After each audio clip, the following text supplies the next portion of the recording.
Me hungry. Hey, are you alright, man? You sound like you could use something to eat. Does sushi sound good? No. How about a salad? Double no. You know, I think I've got just the thing.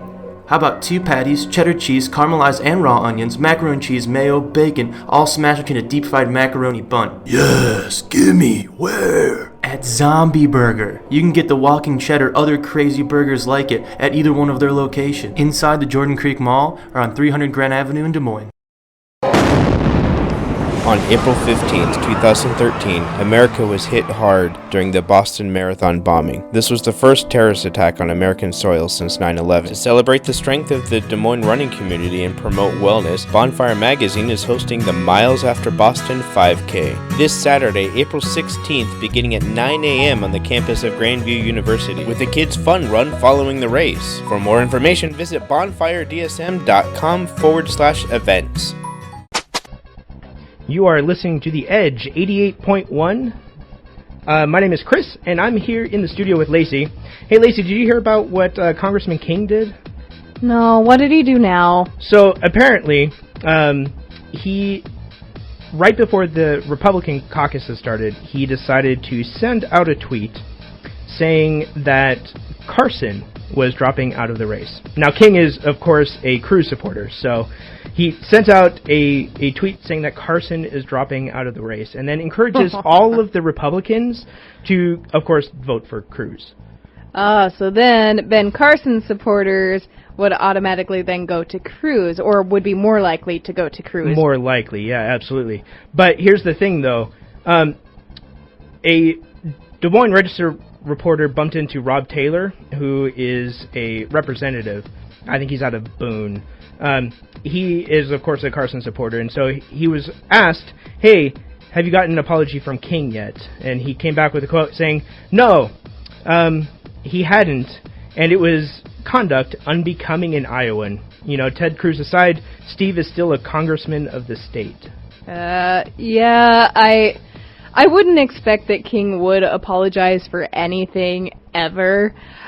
He's just not that kind of a guy. I've actually met him. He came into a place that I worked, that I work a few weeks ago, and he was just nasty to my boss. He was terrible. Like, party aside, he was like, he just called her a liar. He wanted to use this room that you have to make a special reservation for. So King is not my favorite person, and his behavior is unbecoming of an Iowan representative. Oh, I totally agree with you. And apparently there's no one really willing to step up and challenge him. So I think he's going to be around for a while, unfortunately. Yeah, well, you'll have that, I guess. That's unfortunate. But what is not unfortunate, we have Ghost Town from Adam Lambert coming up next on Edge 88.1. Welcome back to Edge 88.1. This is Lacie and Krister. So, when a person decides to run for president, typically one of the things that they do is buy up a bunch of domain names that are similar to their name so that it can't be confused with their candidacy. Well, Jeb Bush forgot something. Whoops. And it was, get this, jebbush.com. No way. He didn't take the domain name for his name. That was a huge mistake, I'm sure. Yes, it was. So he let that lapse, and apparently a Donald Trump supporter has taken matters into his own hands here. Of course, that doesn't surprise me either. But it's amazing. I have to give kudos to this one, because this Trump supporter, whoever he is, we don't know, bought up the jebbush.com name, and it reroutes to Donald Trump's campaign site. That is a smart move on his part. That is absolutely amazing and hilarious, and I love it. And Donald Trump is not taking credit for it. Of course not, because he's not the one that actually did it. It's one of his supporters. Exactly. If he did it, then he would actually say that he did it. So I'm just really finding this move to be pretty hilarious, really comical. Oh, I'm sure, and I bet it was definitely the nail in the coffin in Jeb Bush's campaign. Oh, well, that nail came in quite a while ago. Oh, did it? Yes. Oh, yeah. He didn't even do very well in the caucuses. Fair enough. Fair enough. Well, sorry, Jeb Bush. One of Donald Trump's supporters got the better of you. And we are going to go back to the music. We have Ride with 21 Pilots here on Des Moines Radio Mashup, Edge 88.1. Mash it up on Edge 88.1.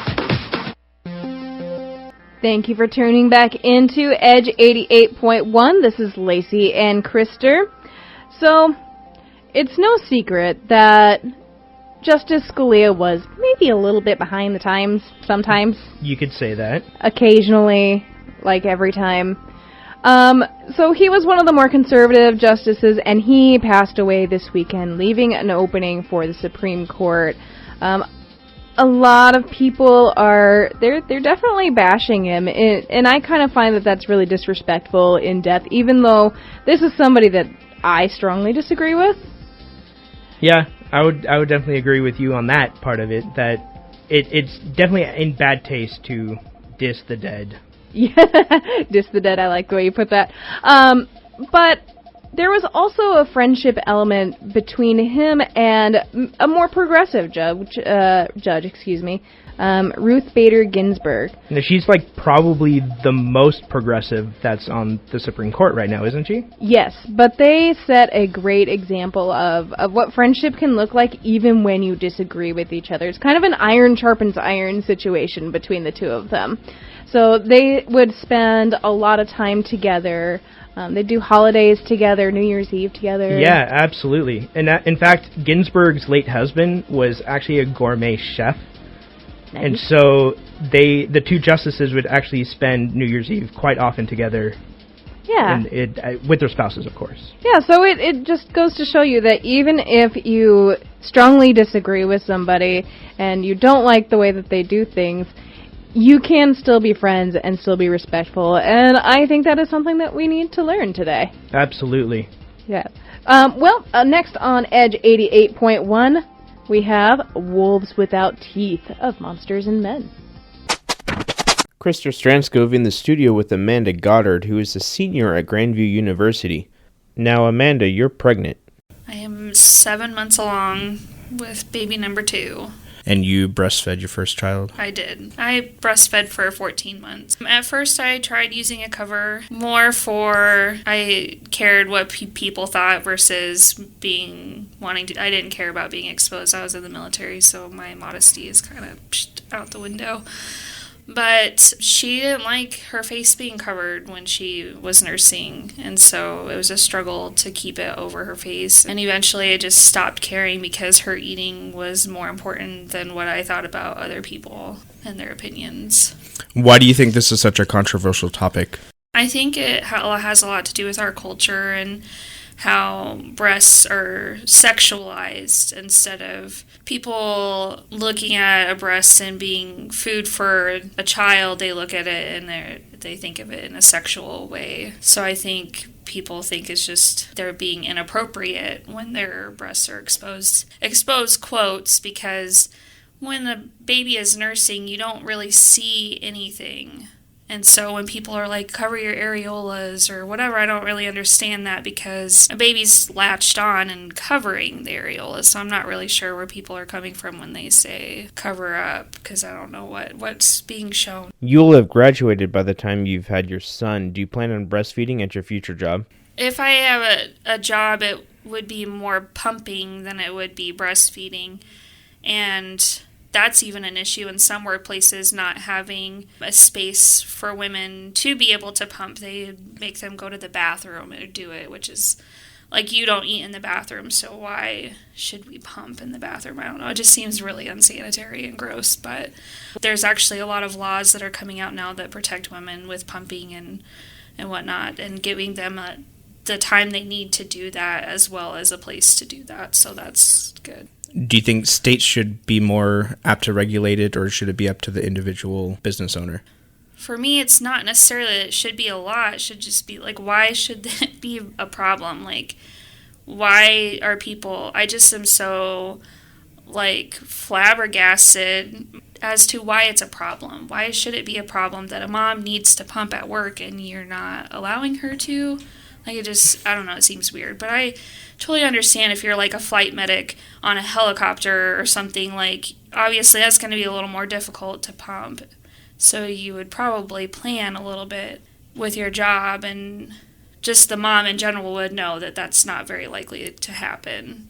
I don't know, just being open-minded about it, I guess, versus it having to be a law. Can you elaborate on some of the benefits of breastfeeding? Well, in breast milk, there's antibodies that get passed through the breast milk, and it helps with their immune system. And there's a lot of healing benefits. So, like, if I get sick, chances are I'm going to get the child sick. But as soon as I get sick, I start producing antibodies, and they actually get transferred through the milk so the child doesn't get sick. Or if they do, they recover very quickly because they're already getting the antibodies. And they get every antibody that my body's ever produced since I was little, which is really cool. They also get all the nutrients they need. And it's a cost thing, too. I mean, a can of formula is like $20 and it only lasts like 4 days. Like, that's a huge cost. Another positive thing, in the middle of the night, instead of making a bottle, you just hook them up and there you go. You don't have to worry about getting up, cleaning a bottle, making sure you prepare it like it's right there ready to go. So it's a lot quicker in the nighttime feeding. What are some negatives of breastfeeding? Well, my child never wanted to drink from a bottle. So basically she wanted it from the tap is what I called it. So you can't really do too much. Like, you can't have a date night with your husband because, whatever. So it affects your relationship with your significant other sometimes. It could stress you out, like in the first 6 weeks, especially. You're trying to figure out how much are they eating? Are they eating enough? Are you producing enough? And so it can be really stressful, but they're attached to you 24/7 and they're dependent on you 24/7. So if you can't get them to drink from a bottle, then it'd be a little bit stressful, but it's definitely worth it. Are there any benefits to physically breastfeeding as opposed to pumping and using a bottle? There's no difference as far as nutrients, it would just be a bonding thing, I think. Krister Strandskov, 88.1 KDPS, Des Moines.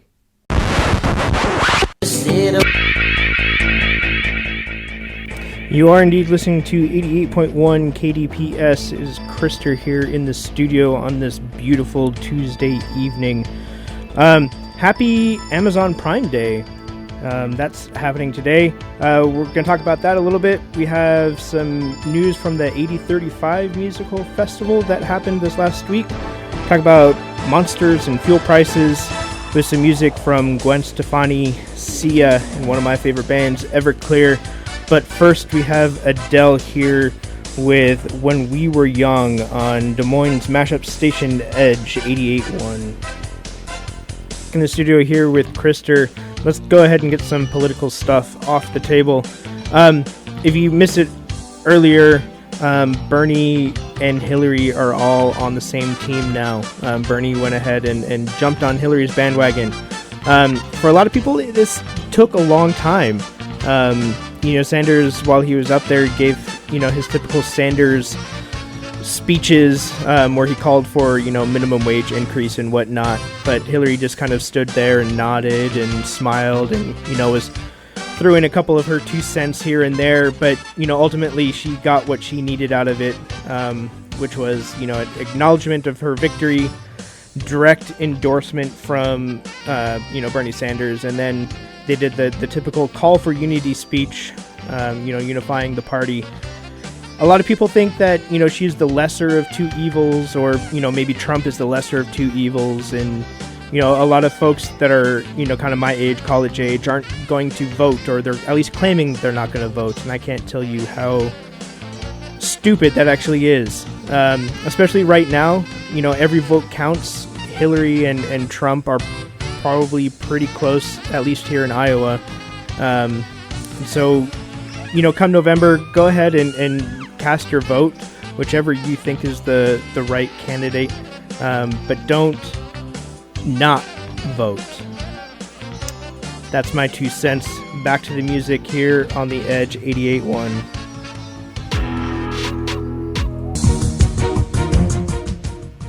Back in the studio here on the Edge 88.1 with Krister.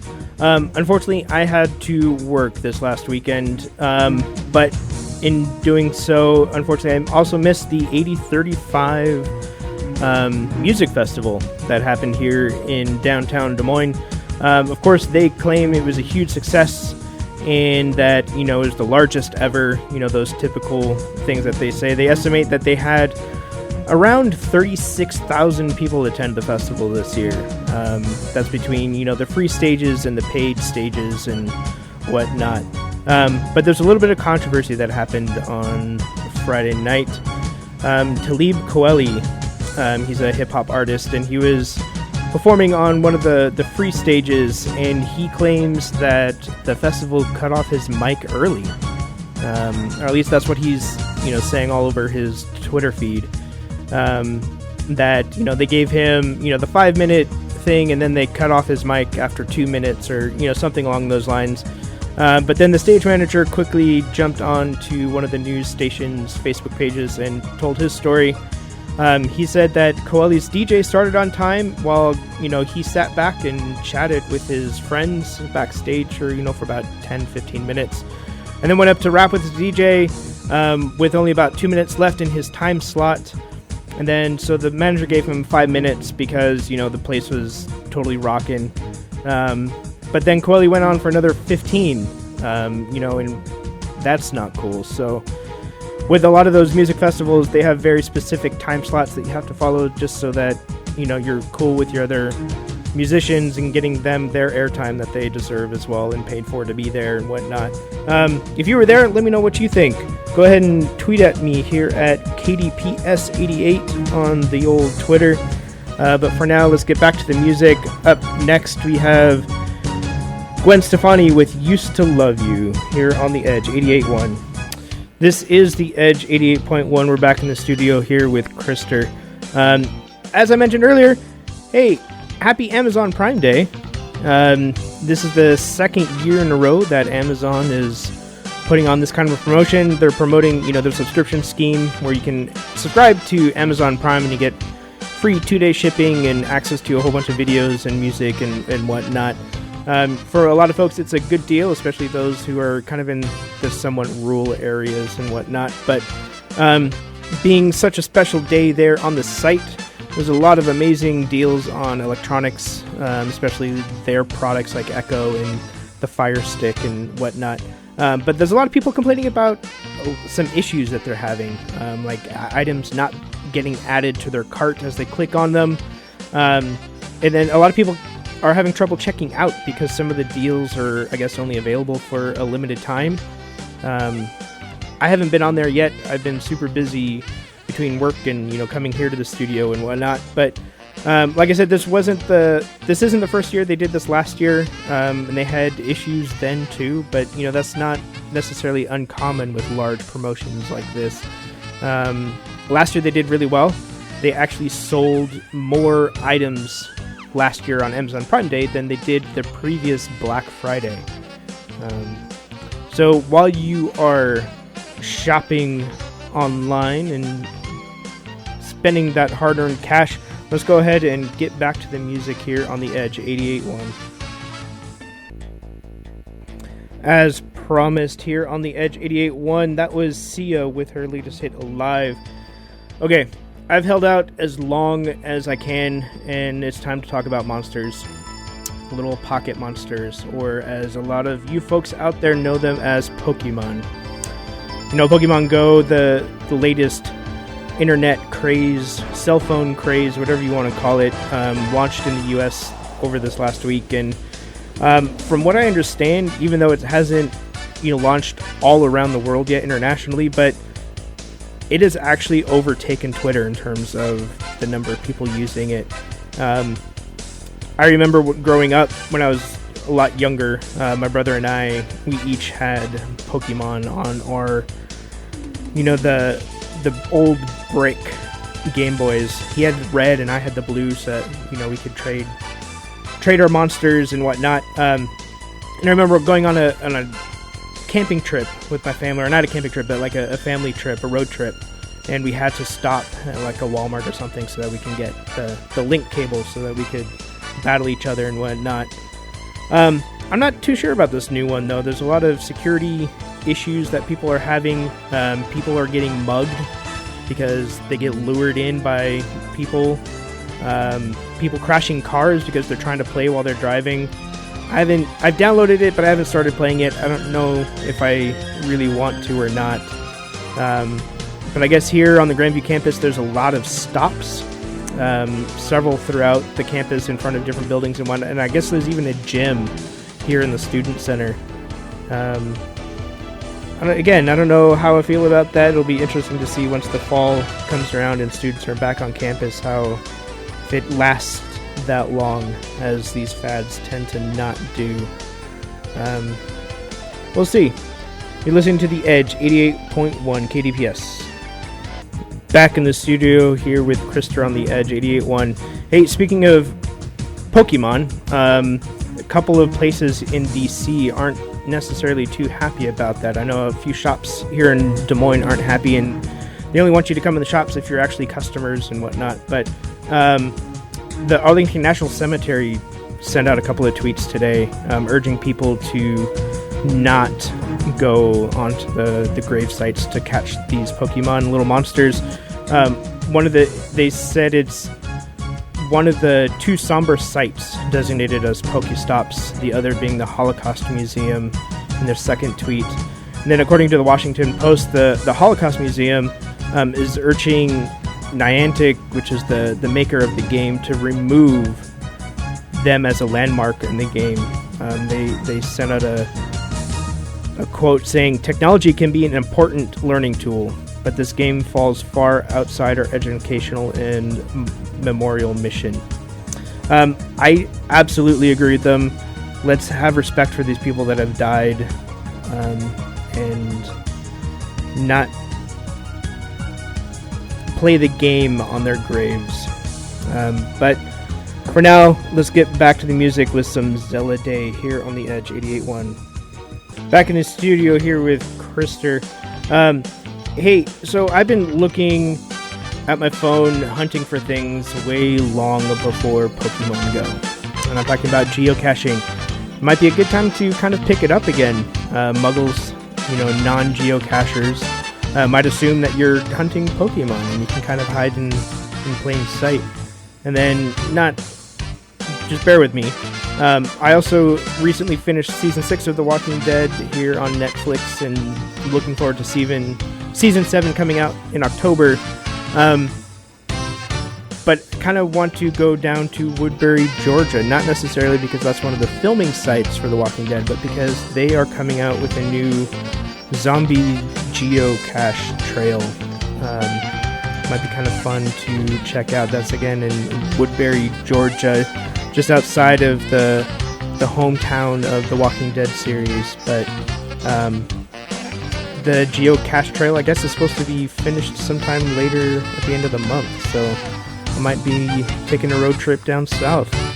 Let me know what you guys think. Have you ever been geocaching, or are you still stuck on Pokemon Go? Go ahead and tweet at me here at the station at KDPS88. Let me know what you think. But for now, let's go ahead and get back to the music here on The Edge 88.1. That was an awesome track called Gimme Shelter by Stone Sour featuring Lizzie Hale here on The Edge 88.1. Fuel prices are on the rise again this summer. And I'm not talking about fuel for your car. I'm talking about fuel for your body, I guess you could say, or your brain, or what a lot of people think of it in that kind of way anyway. Starbucks is raising their prices on some of their coffee-based drinks. 10 to 20 cents on some of the select sizes of coffee. 10 to 30 cents for espresso and latte drinks. But they claim that 65% of the prices are going to stay the same, and their CEO is just telling us that this is to give their employees a raise, about a 5% raise here coming up in October. They like to take care of their employees. I guess that's why they're one of the top companies to work for. And this isn't necessarily all that uncommon that they do this. I guess they've been doing this since 2013. All I know is that that's going to make my mornings a little bit more expensive. But as we get back to the music here on The Edge and finish out the hour with Everclear and Father of Mine.